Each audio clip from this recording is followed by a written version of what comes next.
with your host, Ray Grabowski. It's Ray. I welcome everyone to another episode of Meet Clifton. Tonight we have a very interesting show.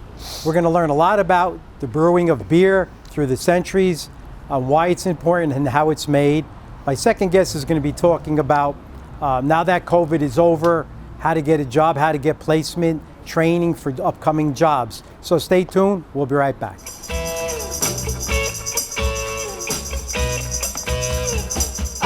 Tonight's guest star, brewing specialist Thomas Rachelski,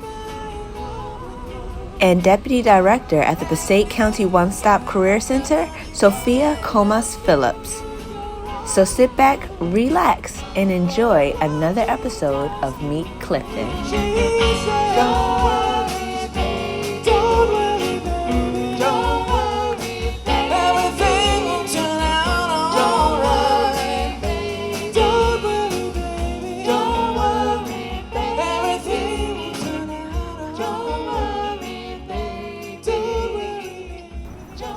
Okay, welcome to tonight's show. My first guest is Mr. Thomas Rachelski. He's the president of Ghost Hawk Brewing. And why we asked him here today is because beer is probably one of the most popular beverages next to iced tea. Yeah, it actually is the most popular alcoholic beverage in the world. Yeah. In the world. In the world, yeah. And it's been around for a long time. Of course, we like to bring it home, Clifton and New Jersey. So I'm going to start with Tom. We're going to talk a little bit about the history of beer in New Jersey. You know, what was the first brewery in New Jersey? Let's start with that. Yeah, great question. So actually, beer has been made in North America for millennia. The Native Americans actually would make beer, fermented alcohol, using corn and berries, but it was only for ceremonial purposes. It wasn't a recreational beverage. It wasn't until the Pilgrims came to North America that they actually started, bringing European beer styles. And actually, fun fact, Plymouth is a terrible harbor. But the Pilgrims didn't want to go any further down North America because they ran out of beer on the boat. Is that true? Yeah, it's true. Yeah, it's actually in the Captain's Journal. They ran out of beer, so they decided, let's stop here and stay here and make beer. But the first commercial brewery was in Pavonia, which is now Hoboken, and it was actually destroyed by the Lenape Indians. During the George Crefts War in the 1640s. Okay, and they're indigenous to New Jersey. And they're indigenous to New Jersey, yeah. That's, I didn't know that was Hoboken, but yeah. So how many breweries altogether in Passaic County? Yeah, well, in Passaic County, from a historical perspective, there were two major breweries back in the day before Prohibition. One was Hinchcliffe Brewery, and you might recognize the name because Hinchcliffe is Hinchcliffe Stadium. Right. It was actually founded by the great-grandson of Hinchcliffe Brewery, and it was great historical significance there. The Black Yankees played there, the New York Cubans played there, and they're actually in a big process of a renovation project from them. And I actually have this bottle opener and ice pick from Hinchcliffe Brewery. Oh, nice. Yeah, so. Maybe get a close-up on that. Yeah, the second big brewery was Patterson Consolidated Brewery. And it was actually a group of smaller breweries that banded together to help fight off a takeover by an English syndicate of breweries. And there were a lot of famous breweries. A lot of them had German names like Brown Brewery, Spratler and Mennel, Katz Brewing Company, right. Moreline Brewing Company. But one famous brewery was Spratler and Mennel. And when they shut down, they had a big statue of Saint Gambrinus. He's the patron saint of brewing. Yeah. And somebody stole the statue when the brewery closed down, and they found it like in a junkyard, and they donated it to Lambert Castle. So if you go to Lambert Castle in Clifton, you see a statue of a guy with a crown. That's actually St. Gambrinus. Okay, that's interesting. Yeah. I was wondering how Lambert Castle tied into that. So we had a bunch of them, but so what actually happened to all these breweries? Because obviously they're not here. Yeah, unfortunately all the breweries went out of business, because of Prohibition. And a lot of them found different ways of kind of getting around the loopholes of Prohibition. Very famously, Yuengling started making ice cream because they had the best cooling systems in the country, so they started making their own ice cream. Actually, they brought back the ice cream about 10 years ago, so you can buy Yuengling ice cream. It's non-alcoholic and it's supposed to be really delicious, made of cream. But a lot of breweries started making something called near beer or cereal beer. And very famously, Budweiser made this thing called Bevo. It's almost like Maltagoya, if you ever had Maltagoya. And it was so popular, University of Texas named their mascot the bull. It's actually Bevo the Bull. It's after Budweiser. But of course, a lot of breweries kind of did some shady practices too. They would have like tunnels under the brewery and hoses under the streets, and they would hose the beer into, across the street into other warehouses. So when the inspectors came, they're like, oh, this is non-alcoholic. And then as soon as the inspectors left, they would start putting the yeast in and making the alcoholic beer. And there was something called needle beer. And so the bottles back then looked kind of like this, and they had a cork on the top. So the inspectors came, they would check out the beer, like, oh, good, it's non-alcoholic. And then they would take needles, syringes, and push the alcohol into the top. And that's why they called it needle beer. So actually, they never really stopped making beer. They never really stopped making beer, same exactly. Like whiskey and alcohol. Yeah, exactly, yeah. So all that's over. So now Prohibition's just it's over. So now what? Let's just talk about the after Prohibition. Yeah, the post-Prohibition era. Yeah. So, unfortunately, a lot of the smaller breweries, especially the Patterson breweries, they just didn't have the same financial capacity like Anheuser-Busch, which had a nationally popular drink, and Yuengling, which had a lot of capital. So they just didn't have the marketing power to really hit the ground running after Prohibition. Some breweries did well for a while, like Kruger in Newark. So I actually have a Kruger can. They were the first beer in the country to start canning their beer. So this is an interesting little can from them.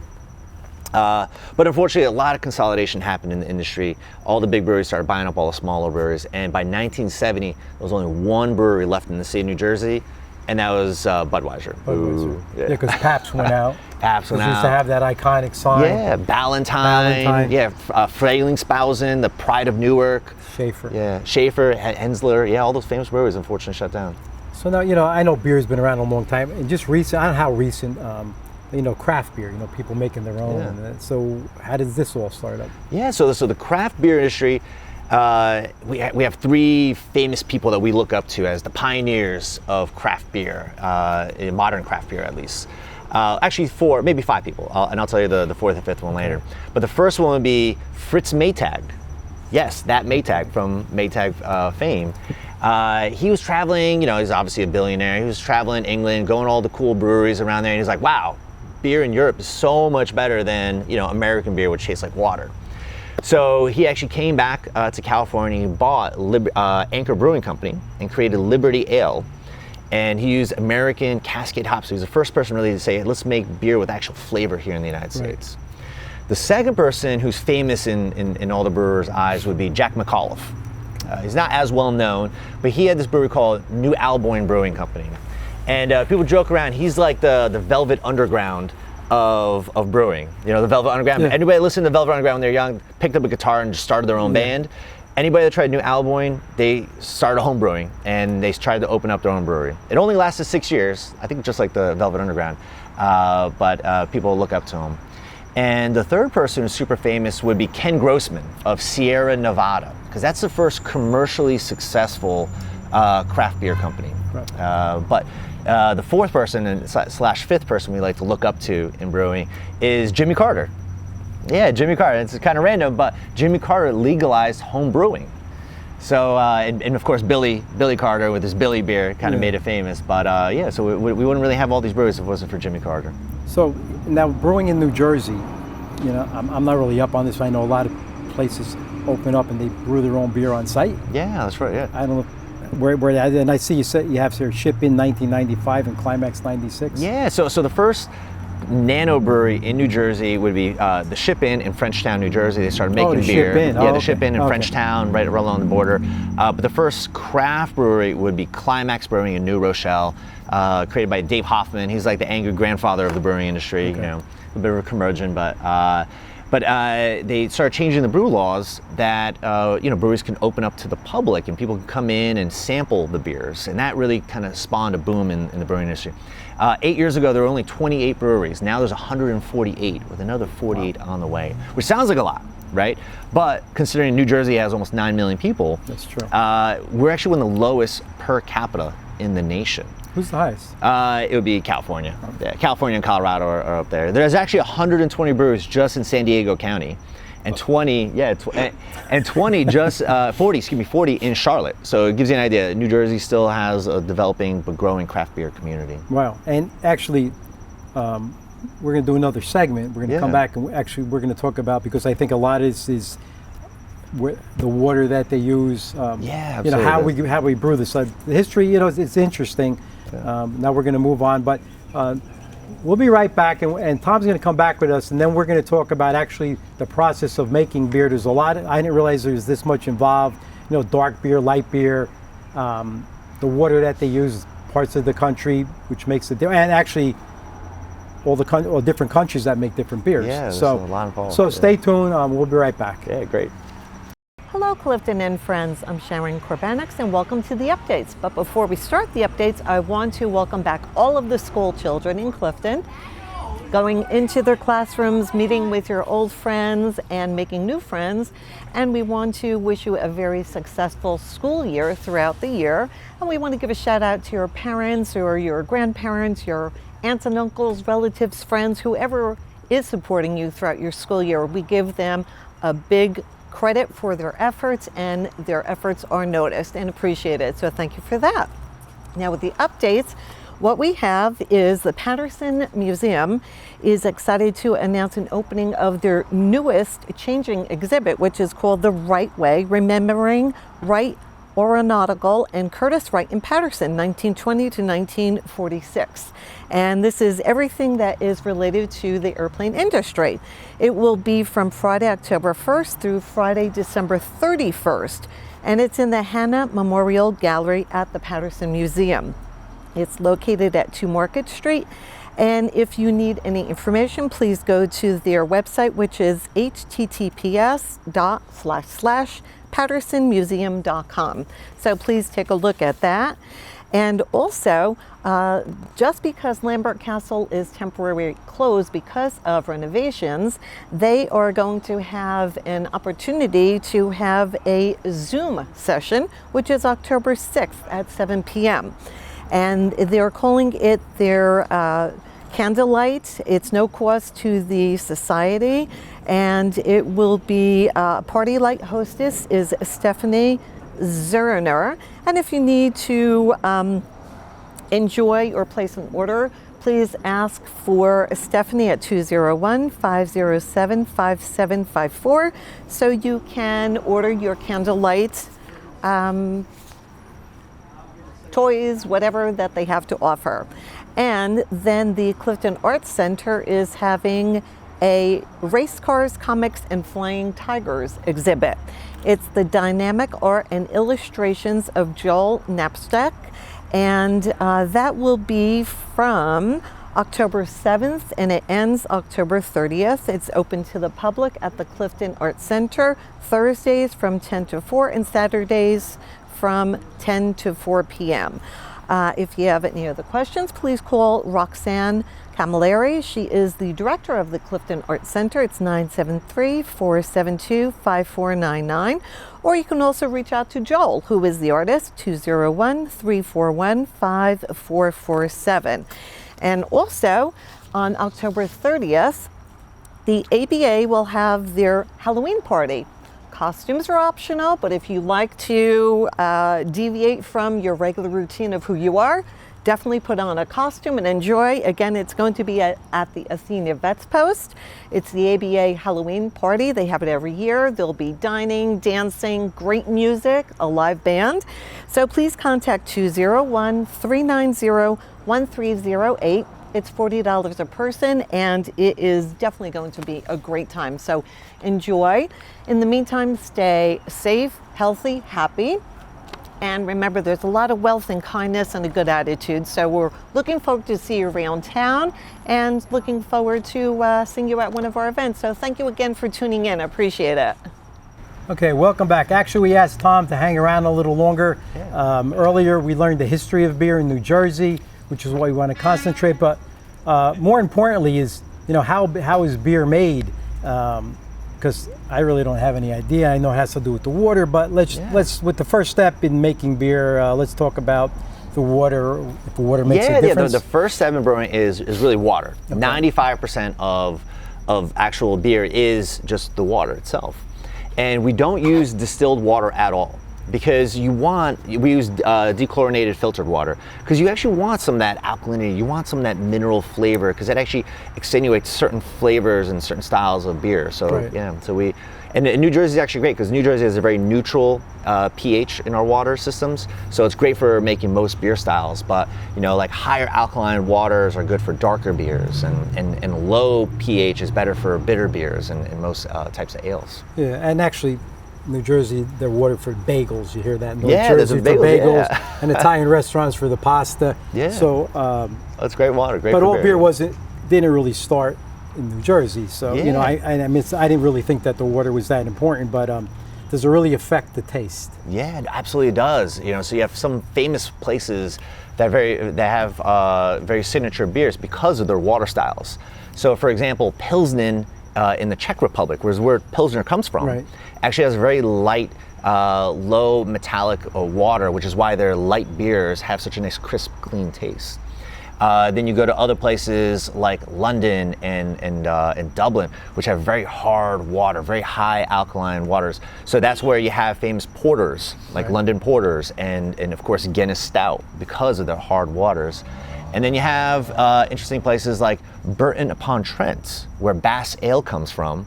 And that's because that water is very sulfuric, and it actually adds to a little bit of that bitterness, and they actually have that first pale ale came from there. Right. I'm sure you know this. Beer and wine have been around a long time, and why did they start making this? Was it contaminated water? They couldn't drink the water? Well, yeah, actually, I know there's something to that. No, you're absolutely right about that. We talked earlier about the Pilgrims. Right. The Pilgrims drank lots of beer, but the beer was very weak back then. It was maybe 1 or 2%. Right. But they drank it because you have to boil the water to make beer. So people they didn't realize that they were actually decontaminating the water when they made the beer. And so it was literally safer to drink the beer than to drink local water. And the Pilgrims actually made a very low alcohol cider for the kids to drink.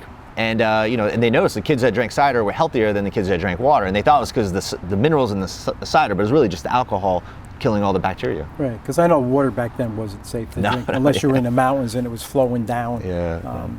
And now we have different types of beer: light beer, dark beer. Yeah. So how do we? Well, yeah, go with the this? darkness of the beer comes strictly from the malts. And malt is just a fancy way of calling grains. And what they do is they soak the grains in water, and then just as they're about to germinate, they blast it with heat. And then they either toast it to make it really dark, or they use golden grains to make lighter beers. Okay, and now where does hops come in? Hops come in the second step. So after you make the mash, then you add the hops, and the hops are what kind of gives it a bitterness. And if you put a little bit, you don't have a very bitter beer, but you have an IPA, you put tons of hops in it. It also depends on when in the brewing process you add the hops, that adds different flavors.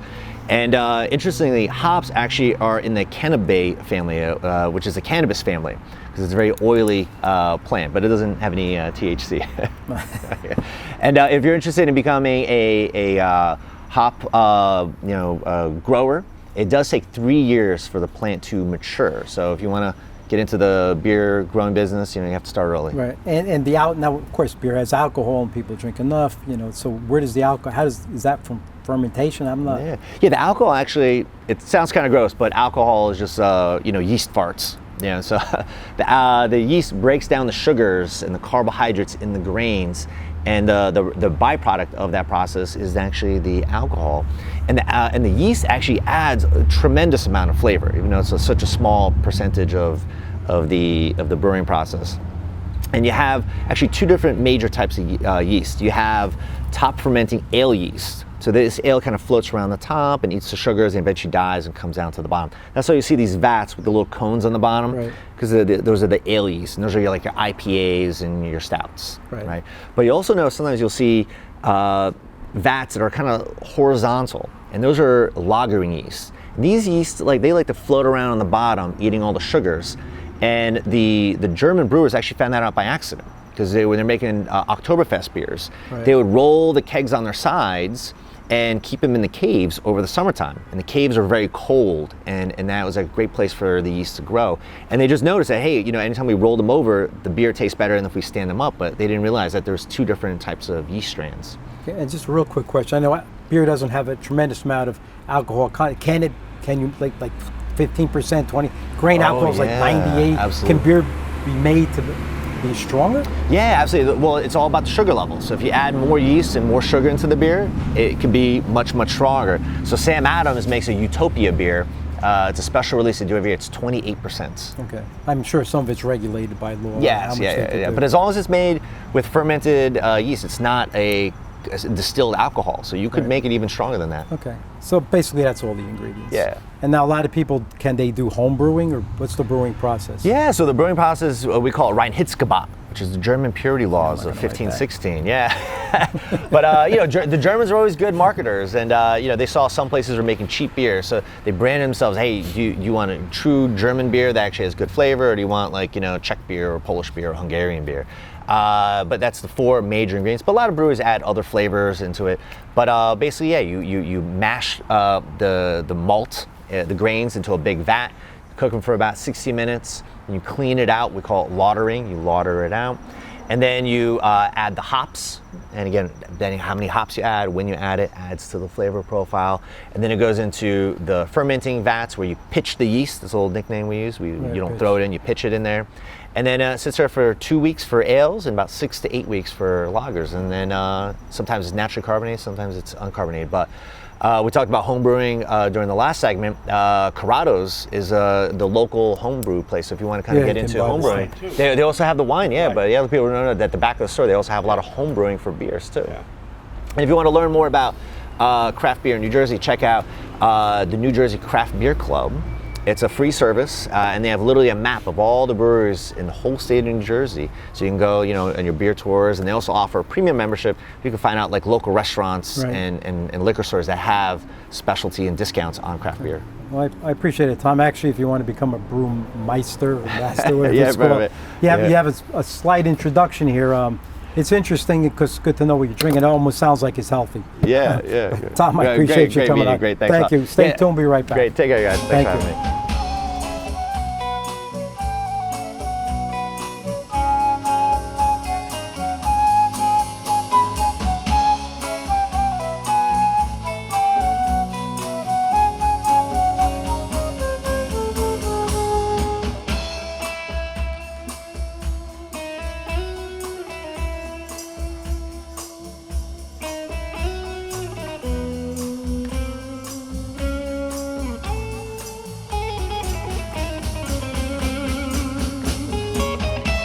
Okay, welcome back. Tonight with us we have Sofia Comas-Phillips, Deputy Director at the Passaic County One Stop Center. Now, Sofia has been with us before, prior COVID, but now that COVID's over, we've asked her to come back because the One Stop is some place where people can go and find training and jobs. But just give me like an overview of the, the Passaic County One Stop again, so they understand. So the Passaic County One Stop is actually governed by the Passaic County Workforce Development Center, which is overseen by our county commissioners and funded by the New York State Department of Labor. It's really a hub. It's called One Stop for a reason because you can go there for employment, all your employment and all your training needs. We do academic assessments, we do skills assessment. If you want a workshop on resume writing or career navigation, that's where you would go. Okay, so you got to talk about eligibility. So what determines that? Eligibility is determined by your income. It's determined by your status as far as having, you have to, it's kind of like the DMV. You have to have Social Security card, proof of address, proof of address meaning that you're from Passaic County, because every county has their own One Stop. Oh, okay. So if you're from Bergen County, you go to the Bergen County One Stop. If you're from Passaic, you would go to the Passaic County One Stop. We also have 2 offices, one in Patterson, and we also have one that's in Upper County in Wanacue for the Upper County residents like Ringwood, Pompton Lakes, Bloomingdale, those individuals as well. Once you come in, eligibility is determined. You have to fill out the New Jersey Intake Assessment Form. You're given an academic assessment, which determines if you need further academic support to go into a training or a certain job.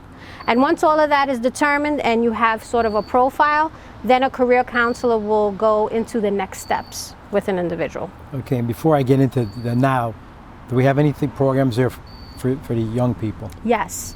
So we have 2 youth programs. We have an out-of-school youth program, which is for youth between the ages of 16 and 24 who have dropped out of high school.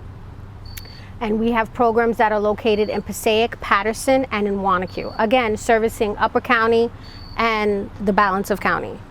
We also have a careers pathway program for youth, which is in the summer for 6 weeks, where we employ youth at different profit and not-for-profit agencies. So for example, the city of Clifton, the city of Patterson, the city of Passaic, daycare centers, summer camps, medical offices. Once the 6 weeks is done, we actually follow up with them for the next 12 months to put them in training, to try to get them another job, to try to just help them with self-sufficiency. Okay, so now let's up to date. Are we open now? We actually never closed. Okay, never closed. So we never closed. We were remote for about 6 weeks, and then the staff came in. And now all of our, majority of our services are virtual. So our website has all the instructions on how to proceed to get an intake assessment form, how to talk to a counselor. We have remote academic assessments. We have remote adult basic education classes, remote ESL, English as a Second Language classes. However, we are now having appointments for in-person. So the only people we're allowing in the building is if they have an appointment only. Okay, and so the services provided now are pretty much similar? Exactly the same. We never skipped a beat. Okay, so, and what about the changing now in the programs, since the pandemic, because I'm sure there's some changes. So what the changes are is that we had to become more tech savvy, if we could say that. Things that we took for granted in the everyday nuances, now we had to become tech savvy with them. For example, our academic assessment test, which is called the CASAS test, is actually done over a Zoom call. So we have a Zoom call, and we actually give our computer, we share our computer with the person on the other side, and they're actually taking the computer on our computer. Oh, wow. That was one of the things that we had to learn. Now that we are going to be opening in person, a lot of the things that we're speaking about is possibly a hybrid approach, having some people in the building and still having some people do remote. Right, because some people don't have computers. Right, and that's why we had to do by the appointment only. And when they come in the building, we're following all the CDC guidelines, all the social distancing, everyone is wearing a mask, everyone is 6 feet apart. Right. So we have that as well. And now, obviously, unemployment's finished, the incentives are finished. So are you expecting an influx? Actually, is there incentive for people to come in? And well, so right now we have 2 tracks. If someone comes in and they want employment, we can actually guide them towards where they can find employment. And right now, a lot of the industries that are coming to us to find employees are general labor, drivers, a lot of drivers, truck drivers, hospitality, waitress, line cooks. So that's one track. Another track is they could go into training. So if an individual is either at the end of their unemployment or if they've exhausted their benefits, they could possibly get an extension if they go into an individualized training account, which is an ITA. And that's an in-demand training occupation. And some of those occupations that are in demand right now are CDL, a lot of cosmetology, esthetician, LPNs, construction trade, computer networking. So that's a gambit of an array of training that someone could take when they come to the One Stop. Now, all those different trainings require different things as far as different grade levels. They have to have a certain reading level, a certain math level, and that's what we do. We prepare them to go into those trainings. So if someone comes in and says, I want to do IT networking, but you need 11th grade reading and 11th grade math, and you took our academic assessment and you only scored in 8th grade. Well, we have an adult basic education class that they can go into, that they can take classes to get further and then retest and then get their test scores up and then go right into the training. So if they have knowledge in one of these fields already, but maybe they need to be updated, they were going for training. Maybe someone was in the field a couple of years ago, things have changed, so they need to brush up on their skills. They would come, and then it's not guaranteed, then there's a possibility that their unemployment could be extended while they train. And that's by a case-by-case basis. Right, so, and they'll work with the career counselor and unemployment to get to that next level. Okay, and just lastly, someone wants more information about what we're talking about tonight? You go to our website, www.pcwdc.org. We have an informational video that goes over all of our services. At the bottom of that page is the New Jersey intake assessment form. It's all virtual. When someone fills that out, in 1 to 2 days, an administrative clerk will get back to them with a career counseling appointment. We also have a YouTube channel. We also have a Facebook page, and we have an Instagram page. Okay, so it doesn't take long. If someone's interested in one of these services, they would call or go on the computer. And they can call us at 973-340-3400, and someone always picks up the phone. Okay, so it'd probably be relatively quick to get an Yes. appointment, right? Yep. I mean, I know now that all these services are over, people are They're going to be looking coming. for jobs. And you said there's labor fields like construction. Construction, a lot of drivers, a lot of CDL Yeah, drivers, a because lot of they drivers. have to move the stuff. Warehouse people. Warehouse, that was another you know, one. Outdoor landscaping or roofers, because I know a lot of people are having a tough time getting workers this past summer, and I'm sure it's because people were collecting. I don't want to say what it is, but now that they're going to be looking for jobs, so if they are, then it'd be a good idea to contact the center. Sofia, thanks. I hope some people take advantage of this. No problem, anytime. Thank you for coming on. Okay. Stay tuned. We'll be right back.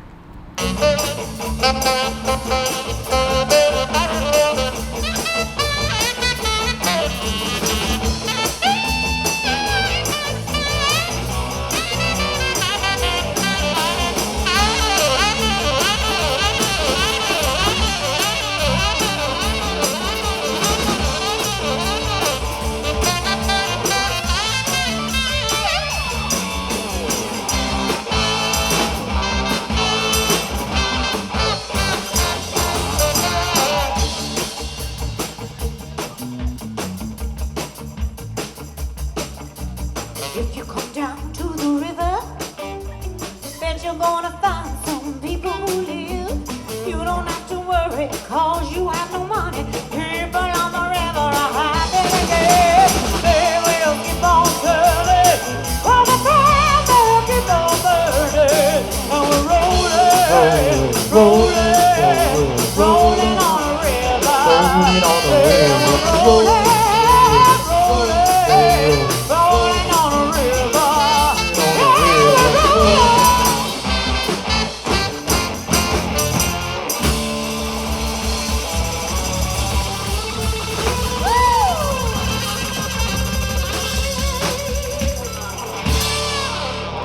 Thank you, everyone, for tuning in. We had a great show. I'd like to thank, of course, my co-host, George Silva. pleasure being who's with back you. today. I know you were on vacation in the Caribbean for a while. It was only a nice week. to see you back. Only a week.